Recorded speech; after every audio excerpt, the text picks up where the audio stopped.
On today's episode of Where's Brian, we're headed to a place that's been serving the public from the same location since 1904. However, it recently relocated for 18 months before moving back to its current location. Do you know where I am today? I'm Brian Phillips. On most days, I work in an office for the Ames City Manager. Since starting here, I've learned a lot about the different jobs city employees have. Many of them you might see every day. Others work behind the scenes to provide quality programs and exceptional service to the community. And that's why I'm here, to experience the different jobs the City of Ames has to offer. You never know where I'll go next.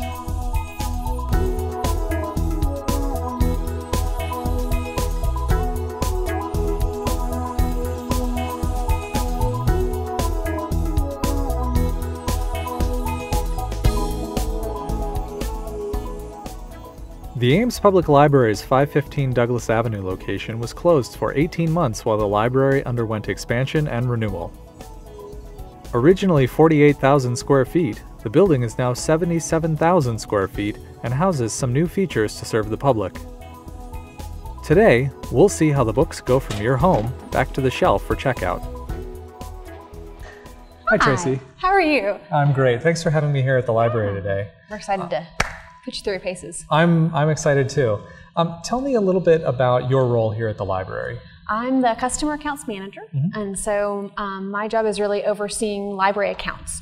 So when you check out, when you check in, and everything in between, getting people's accounts renewed, making sure that everything's working right, making sure that we have updated information and that we touch base with people if there's any kind of problems with their accounts. That's my job, and it's more complicated than it sounds. Then we help people with all of their self-service things, so when they come to pick up their holds or get things from the media box or check out of the self-checks, I oversee a lot more technology now than I really imagined I ever would. So that process of checking things out and back in again, that's all new with the new space here. So What can you tell me about how things have changed in the last couple of months? In the last couple of months, we had different, everything's changed in the last couple of months. It's actually been kind of surprising. The big one is our automated materials handling system, which we love and really allows us to live in this space comfortably.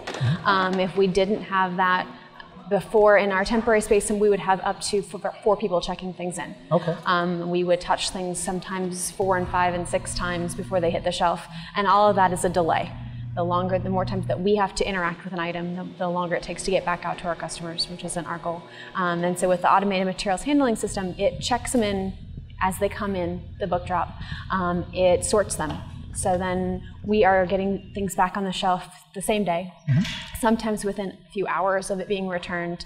And so we're only touching things when there's a problem with the item, when it's missing a piece or it's damaged, instead of touching them constantly. And it allows our staff to be out in the public helping people, helping people to find what they're looking for, which is really that's where we like to be. We want to be with people. So what can you tell me about how many items come into and out of the library maybe in a typical day? Our circulation is 1.4 million annually. Okay. And we usually check in and out 2,000 to 3,000 items a day.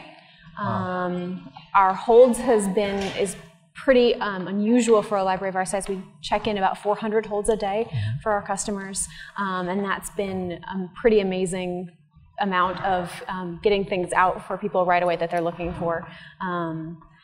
To kind of put that in perspective, so 2,000 to 3,000 items on a regular day. The first 5 days that we were open, after we were closed for a month, we checked in 26,000 items. Wow. So on those days, we were thankful for our automated material system. Yeah, so with that many items moving in and out, the way that you process them really does make a big difference then, doesn't it? Yes, really wanting to, our goal is to get them to where people can use them, right. Rather than have them sit in the back room. We've done a lot of process changes in the last couple of years in order to get them out faster. We used to have huge 2-sided carts that would take an hour and a half to shelve everything on it, and now we're getting people in and out with 20 minutes, half an hour shelving. So lots and lots of changes to make sure that we get things where people are. Okay. So what am I going to be doing today at the library? So we're going to have you walk through how a book comes into the library and how it gets back onto the shelf. Okay. So we'll walk you through the automated materials handling system, how we get things through there, and then also just how we get things shelved and a little bit about our shelving system. Excellent. Well, if you want to lead the way. Sure.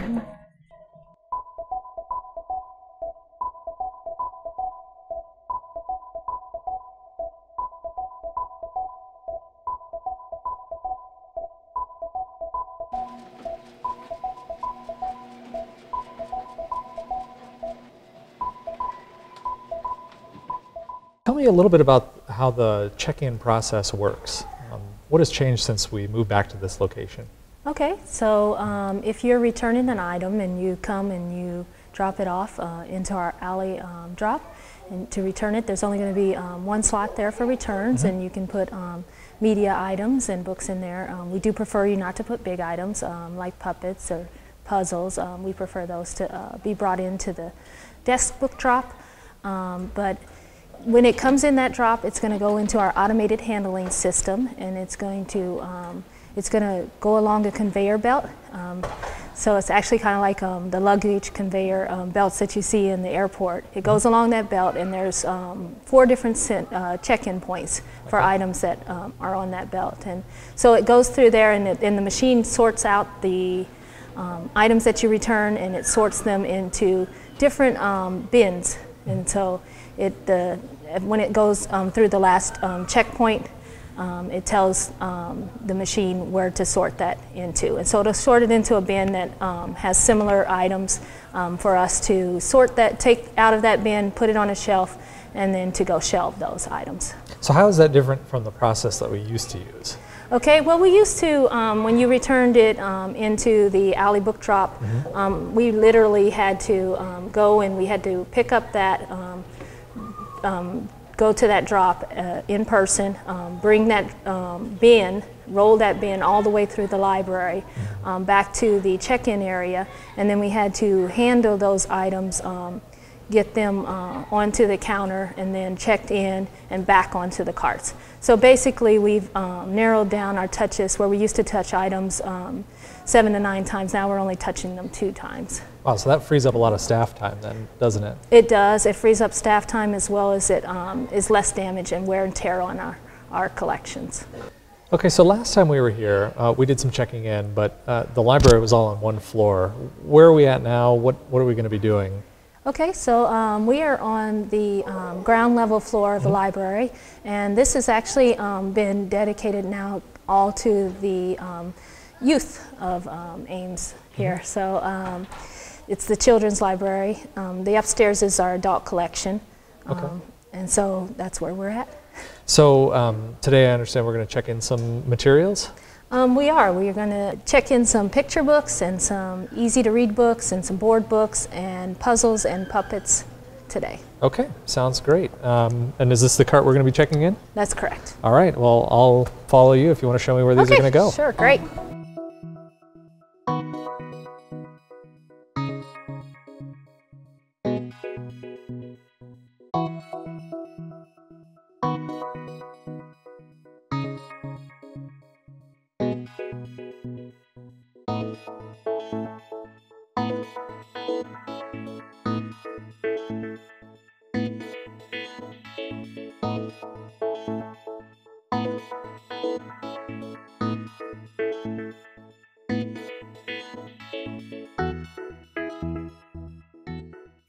All right, so what's the first book that we're going to return? Let's go ahead and we'll start with our board books here. Okay. So these just go in by letter? Yep, by letter, and we have these shelves here which are lower for our younger audience, readers. Okay. So just like that? Yep, and that actually goes there, yep. Okay. All right, so what's the next one? The next one is going to be the easy-to-read books, and we have some nonfiction ones here. Okay. So what do I need to look for to put those back? These ones down here, the board books had big letters on them. Okay. What do I need to look for here? Here you can just look at the spine label here. Okay. And look at the numbers, and then if you look at the ends of the shelves here, that'll give you direction as far as which side they go on. They're kind of rough sorted over here. So. Okay. All right, so 581 is going to be down here. So does it have to go in a particular order in the No, shelf, actually, or just in the front? You can go ahead and put it in there in front. Okay. We have it set up so that it's for the level of reader who is reading, and that way they can find quickly what they like to read. A lot of times when you're younger, you're going to be looking for a certain subject, and it makes it easier if you can see the pictures on the books when you're browsing through there. Okay. It makes it a little tougher to put it away or to find items, but it's great for the age that is wanting to read those books. Great. So what's next? Next, we have let's do the picture books. Okay. And that is going to go over here to this section here. And that's also has the letter, makes it simpler. Yeah, okay. So this just goes right in the front like that? Yep, that's correct. Okay. What's next? Next, let's do the puzzles here. And those are going to hang over in this section right here. Okay, all right, I'll go put those back. And how are these sorted? Those are actually just sorted by size. You'll okay. see the bigger ones hanging together and the medium ones and the small ones. So this is sort of a small one? Mm-hmm, that's okay. correct. Great.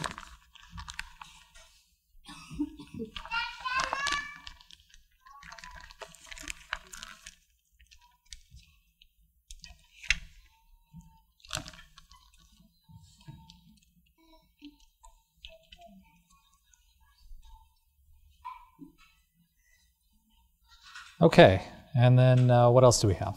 Last we have the puppets, and they are going to go over here in our puppets box. Okay. All right. Waiting to be loved and played with. Yeah, absolutely.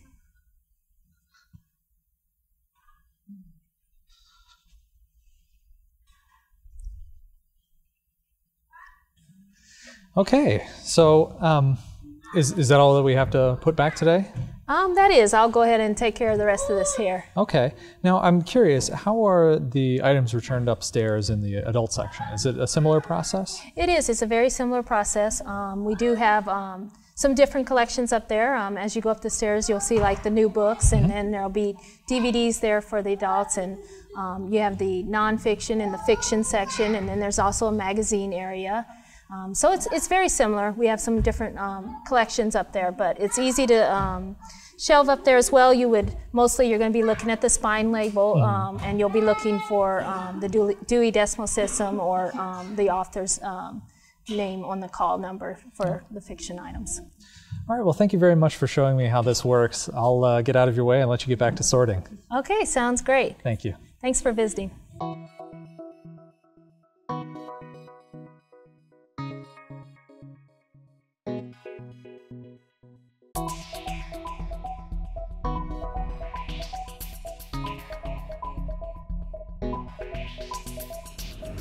Well, today we got to see some of the new features that help get Ames Public Library materials back on the shelves quickly for its patrons.